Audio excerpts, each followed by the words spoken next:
नाज़रीन, कराची के सफूरा टाउन में करोड़ें रुपयनि जो तरक्याती कम मुकमल थियण खां अॻु ई रोडनि जो शिकार थी वियो आहे। सचल ॻोठ खां बिलावल शाह नूरानी ॻोठ ताईं सेवरेज लाइ आयल सिंध हुकूमत जा करोड़ें रुपया ॿुॾी विया। रोड कटिंग जे नाले ते सफूरा टाउन में करोड़ें रुपयनि जी बजट सां ठहियल रोड टुटी विया आहिनि। सफूरा टाउन में मंज़ूर थियल 24 इंच जी सेवरेज लाइन खे मिली भगत सां 18 इंच में तब्दील कयो वियो आहे। अहम ख़बर आहे, सचल खां मौसमियात वेंदड़ रोड तरक्याती कम जो शिकार सबबि रहवासी अज़ाब भोगण लॻा आहिनि। रोड कटिंग सबबि गाॾियुनि जूं कतारूं लॻण रोज़ जो मामूल बणिजी वियो आहे। सफूरा टाउन में रोड कटिंग जे नाले ते करोड़ें रुपया करप्शन जो इंकशाफ भी साम्हूं आयो आहे। अहम ख़बर आहे नाज़रीन, कराची जे सफूरा टाउन में करोड़ें रुपयनि जो तरक्याती कम मुकमल थियण खां अॻु ई रोड जो शिकार थी वियो आहे।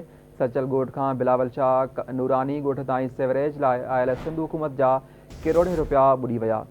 रोड कटिंग जे नाले ते सफूरा टाउन में करोड़ें रुपयनि जी बजट सां ठहियल रोड टुटी विया आहिनि, जॾहिं त सफूरा टाउन में मंज़ूर थियल 24 इंच जी सेवरेज लाइन खे मिली भगत सां 18 इंच में तब्दील कयो वियो आहे।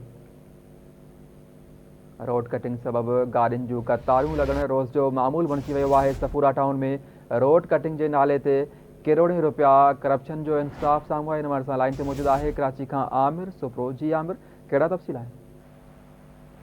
जी बिल्कुलु ज़ुबैर, सफूरा टाउन जो इलाइक़ो आहे जिथे तरक्याती कम थियण खां पहिरियां ई तबाह थी विया आहिनि। कराची सचल ॻोठ खां बिलावल शाह नूरानी सेवरेज जो कमु शुरू थियो हुयो, जेको ख़तमु थियण खां पहिरियां ई तबाह थी वियो आहे। ही सेवरेज जी लाइन आहे जेकी विधी पई वञे, पर सेवरेज मुकमल थियण खां पहिरियां ई उहा नाकारा थी चुकी आहे ऐं हुनजी वेंचिंग कई पई वञे। वेंचिंग तॾहिं कबी आहे जॾहिं 30 खां 40 साल लाइन सेवरेज जी पुरानी थींदी आहे। मां मूंखे ॿुधाईंदो हलां त सफूरा टाउन पारां 24 इंच जी मंज़ूर शुदा लाइन 18 इंच ते वञी पहुती, यानी कि मिली भगत करे करोड़ें रुपयनि जो हुकूमत खे चूनो लॻायो। सचल ॻोठ खां वेंदड़ मौसमियात तरक्याती कम रोलण जे शिकार सबबि सभई रहवासी जेके आहिनि उहे परेशान आहिनि। रोड कटिंग सबबि ट्रैफिक भी मुतासिर थी रही आहे। स्कूलनि जे ॿाहिरां अवां फुटेज में ॾिसी सघो था त ईंदड़ वेंदड़ ॿार जेके आहिनि उहे बि परेशान आहिनि ऐं उन्हनि जे अॻियां जेकी आहे खुलियल गटरनि जो पाणी बीठल आहे। सफूरा टाउन में पहिरीं बि रोड कटिंग जे नाले सां करोड़ें रुपयनि जी करप्शन जा इंकशाफ थिया आहिनि। ही सिंध हुकूमत जा ठहियल रोड आहिनि जेकी करोड़ें रुपयनि जा रोड ठहियल रोड कटिंग जे नाले ते तबाह ऐं बर्बाद थी चुका आहिनि।